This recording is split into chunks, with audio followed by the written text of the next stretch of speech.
আসসালামু আলাইকুম।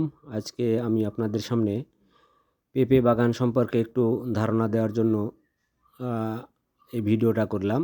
ভিডিওটা মনোযোগ সহকারে দেখবেন। পেঁপে বাগানে কখনো ঘাস হতে দেওয়া যাবে না।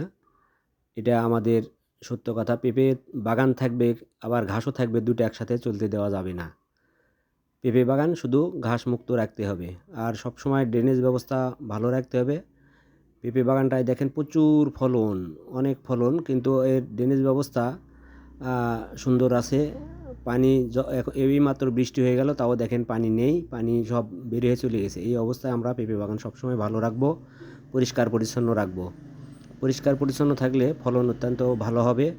এক একটা গাছে 30 থেকে 40 কেজি, 50 কেজি পর্যন্ত, 60 কেজি পর্যন্ত পেঁপে আসে।